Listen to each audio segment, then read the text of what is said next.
Let's talk about the angle you take photos from. It turns out that the vast majority of iPhone photos are taken from the height of a standing adult, just like this. And it's not a surprise because that's the most convenient way to take photos, and it's also how you see the world. But it turns out that that is almost never the best angle to shoot from. And if you're working with bigger subjects, for example, a famous landmark or a building, the vast majority of photos there will also usually be taken from the exact same spot. That's where everyone else is standing. They all get the same photo, but is that the best photo you could possibly take? And if you're capturing the same photo that everyone else is shooting, then what value are you adding as a photographer? So in order to capture more interesting, more unique photos, you should never stop at the most obvious angle. Instead, you should always work the scene, work the angle, until you get a unique perspective, a unique vantage point, where the photo that you've captured is uniquely yours. And that way, your iPhone photos are really going to stand out. Let me show you what I mean with an example.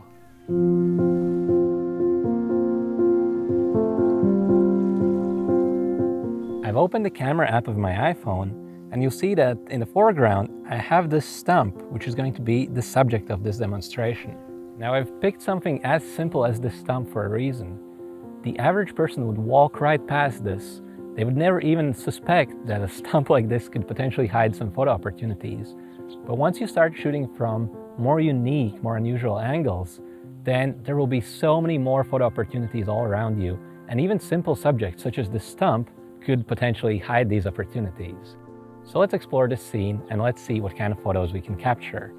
So the view you're looking at now is perhaps the most obvious way to frame this stump if I'm just walking past it. So I'm shooting from the height of a standing person, but a photo like this is just too messy. There's too much going on, nothing really stands out, it's just not a good composition. But what happens if I switch to my 2x, my telephoto lens?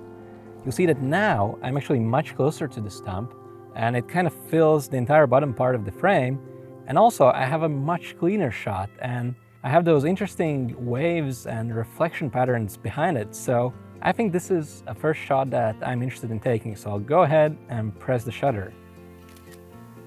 But I'm not done yet. I think there are many more photo opportunities hidden inside the stump. My job as a photographer is to try to find them. So I'm going to try to walk closer to the stump, and also I'm going to get lower. And a good tip I have for you is that if you're working with a smaller subject, such as this stump, it is generally a good idea to get down to the height of your subject. You don't want to be shooting a small subject from the top, because then it's going to disappear in the background most of the time. So you want to get lower to the level of your subject. Now here, I can't work with my 2x because I'm too close, so I'm going to switch back to 1x, and you'll see that now I have a different perspective on the stump, but this isn't really working from this point of view because the most interesting parts of the stump, or the legs of the stump, so to speak, are on the right and on the left. So that's where I need to go. I'm going to reposition myself to the left, and now you can immediately see how that stump is starting to take shape. Now I have these legs of the stump on the left and also at the bottom right, which is interesting. And if I play around with the framing just a little bit, just a few inches is all I need to dramatically change the image. So if I move a tiny bit to the right, you'll see that I can frame this shot in such a way where I also have this green island at the top right-hand corner. So I can create an interesting composition where the stump nicely frames up that green element at the top right-hand corner. But I'm not done yet. Look what happens as I start moving more to the left and also closer to the water. You'll see that this green island is now completely gone, and I have a more extreme, more unique perspective at the stump. So that leg at the top right is starting to look really interesting, and I have a unique perspective from which no one has probably ever seen this stump. And as a photographer, that's what you can do if you shoot from a unique angle. You can show the world to people like they've never seen it before, and that will automatically result in really interesting photos. But now, let's see what happens if I switch to my 0.5x, my ultra-wide lens. So you'll see that now I'm kind of further away, but that's not the only thing that changed. Another thing that changed is the relationship between the foreground and the background. Now, if I'm using the 0.5x, they're getting further apart. So really what I'm doing is I'm further emphasizing these strange shapes of the stump. So if I now frame up the same stump, you'll see that this right leg is so much closer to me, and it looks like the stump has pretty much changed shape. But it didn't change shape, I just changed my lens. So now, from this point of view, I can take yet another shot. And finally, let's see what happens if I move to the other side of the stump. I think there should be some more photo opportunities there.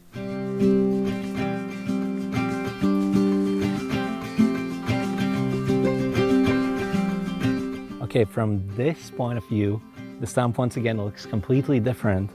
And I'm gonna keep playing around with the angle. And I think I can get a really interesting shot if I extend my arms just a little bit over the water, like this. From here, I really like the composition I'm getting, and I'm also really happy about that sky at the top of the image. So I'll go ahead and press the shutter.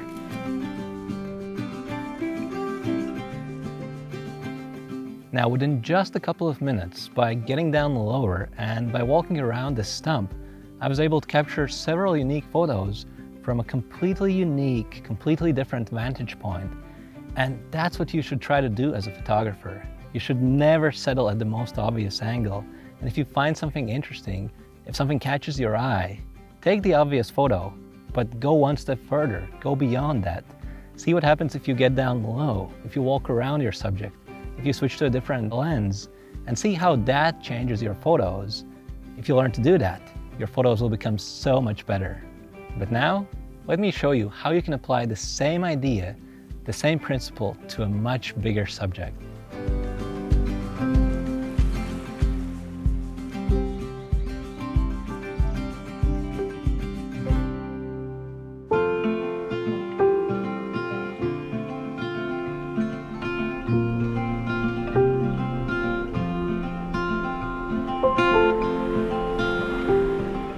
Now, I just showed you how to work the scene and take a photo from every possible angle when you're working with a smaller subject. But how can you do it if you're working with something bigger? For example, if you're taking a photo of an old church, how do you then go about finding the best angle? Well, actually, it's exactly the same. You still have to walk around your subject and try to find the best possible angle, except the scale of that walking around is going to be different. So let me show you what I mean. If I open up the camera app of my iPhone, you'll see that I'm looking at this beautiful church, but that's not really what I'm seeing. What I'm really seeing here is a construction site in front of the church. I have some wires going across right in front of the tower, and I also have some cars. So that's not the ideal composition. Now, I could switch to my 2x, my telephoto lens, and that way I can actually eliminate some of the distracting elements in the foreground, but this still doesn't look quite right. You'll see that I still have those wires cutting across the frame, and also just everything looks kind of washed out, and that's because the scene is backlit. In other words, the sun is behind the church tower, even though now it's also behind a cloud. That still doesn't change the fact that if I'm shooting from this side, where the scene is backlit, I'm gonna get a worse photo where the colors don't look as good. So let me show you what happens if I walk around the church and try to capture it from a better vantage point.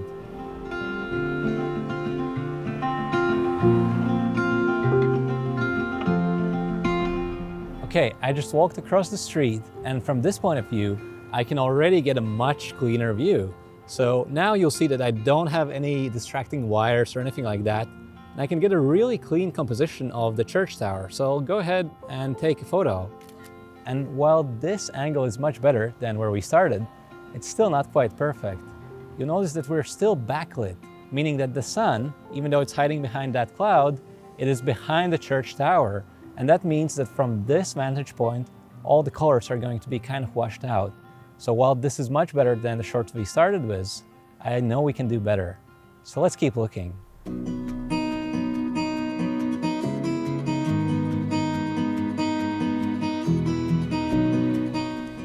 Okay, so now I walked to the other side of the church. So this is the opposite side from where we started.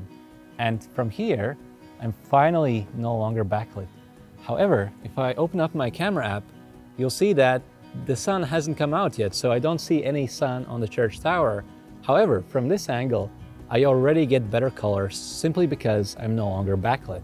So that's another benefit of changing the angle. you can find a kind of angle from which the color sphere subject will look most pleasing. Now notice how I've framed this shot. I'm standing exactly opposite to those windows of the church tower. So I'm right at the center of the tower, and from this specific point, and only from here, I can get an extremely symmetrical, really beautiful composition. So I'm gonna go ahead and take this shot, and I'm quite happy with what we've captured. But I still hope that the sun might come out, and I'm definitely not done. There are more angles to capture, so let's keep exploring.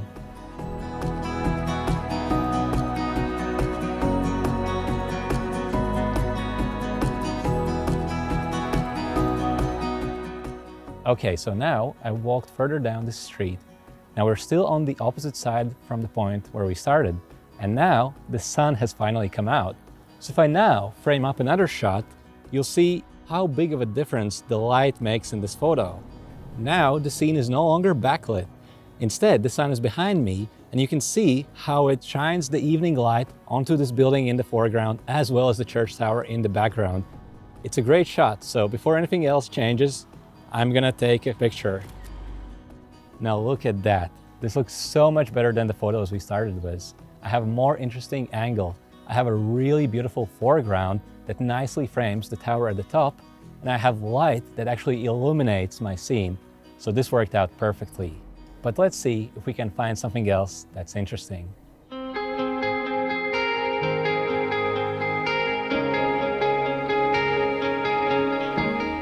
Okay, I've found yet another spot from which to take a photo of the church. And when you're taking photos of landmarks, what tends to happen is that hundreds of people can sometimes take a photo of the same building per day. So how do you make your shots unique? Well, you can do it if you find a unique angle, a unique vantage point, and that's exactly what I'm doing here. So I'm literally sitting down in this one little corner, and from this spot, and from this spot only, I can create another pleasing composition. So if I open up the camera of my iPhone, you'll see that the church is once again brightly illuminated, and you'll also notice that I can still see the clock of the church. So most of the tower is hidden, but to me, that clock is actually the most interesting part of the church tower. So I'm really glad that I was able to include it in the composition from this point of view. Now, on the left, I have a corner of a different church, and I don't really want that in the frame, so I need to reposition it slightly to the right to eliminate that red church on the left. Also, you'll notice that there's a painting on that yellow building in the background, and while it's a nice painting, to me, this photo is all about the white church tower. So the more I can remove unnecessary details and distractions from the frame, the stronger the image is gonna get. If I frame it up just like this, and it's a matter of millimeters, I don't want to cut out that window, so the margin for error is kind of small here. You also notice that the church tower now happens to be exactly in the center of the frame, and I'm happy with the way this looks, so I'll go ahead and take a photo. Now, this specific image was only possible from this one exact point. If I was standing just a little bit to the right, let me show you what would happen. So if I move a tiny bit to the right, you'll see that the clock of the church is now covered. And this photo doesn't work because that clock, as I said, to me is the most important part of the church. So if I move just 1 foot to the left, 1 foot, that's all it takes, you'll see that now the clock of the church is perfectly centered in that little opening, which looks really, really good. And that is the composition I'm after. So before anything else changes, I'll go ahead and take another shot.